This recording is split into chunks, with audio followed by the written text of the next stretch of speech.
trauma,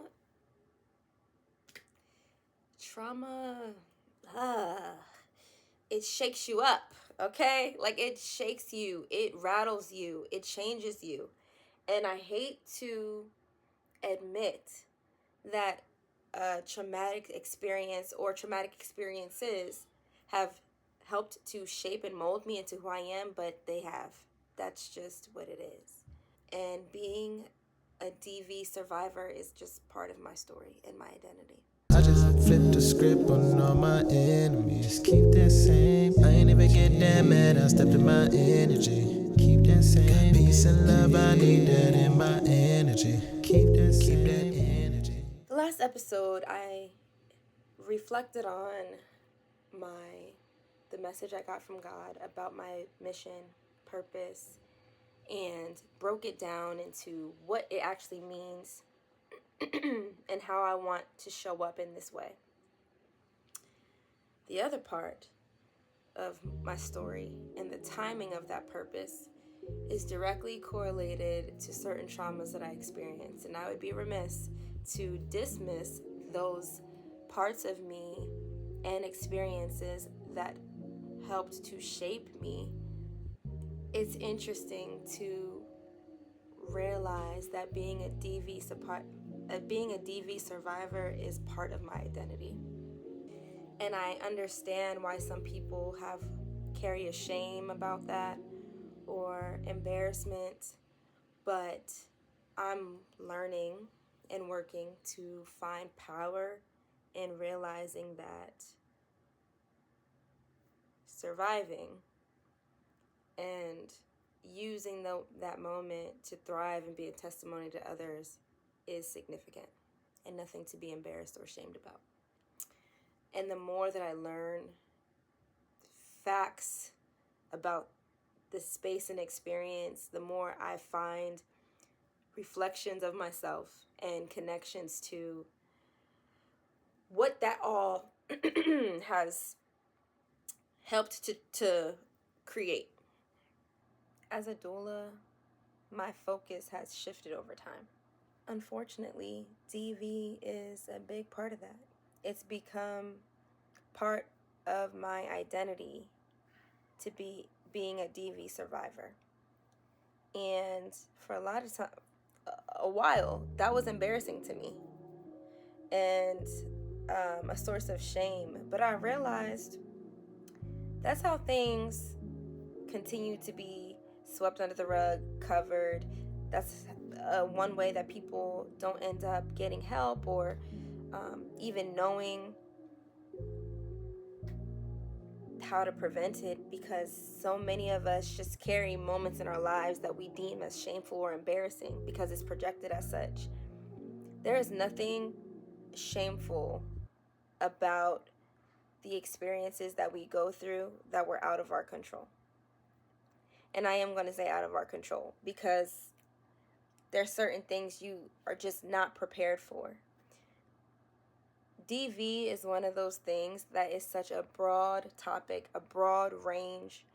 People don't even know how much DV encompasses.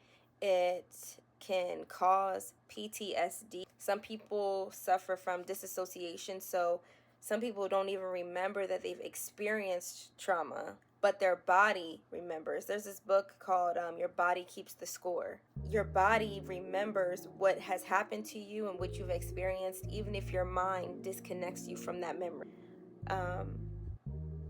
And a lot of these things come up during birth, pregnancy, and certain interventions, or just the experience of being pregnant, and especially during postpartum, the postpartum healing, and how you interact with people, how you respond in certain scenarios. Like, it gets deep. 1 in 3 people will experience DV in their lifetime. That's ridiculous, right? And of course, varied by state, but that's the general statistic across genders, across state lines. 1 in 3 to 4 people will experience DV. 1 in 4 women will experience DV in their lifetime. It's another statistic. The average DV experience outside of the home begins during adolescence. Most IPV, which is intimate partner violence, begin not with physical violence, but with emotional manipulation and verbal abuse, and it escalates.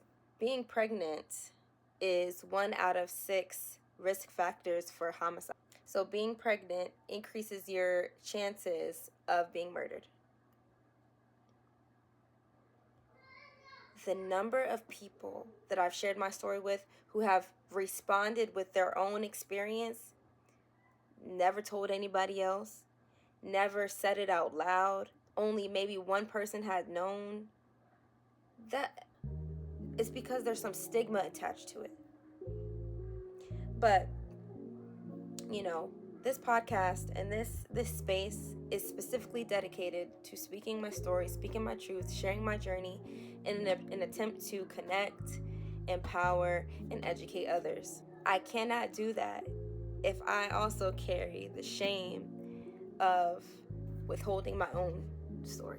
It's not, that goes against my purpose. As I ease my way in, it's important for me to just spend this time talking about why it's important to share your story, why there's nothing to be ashamed about, why we all go through things, and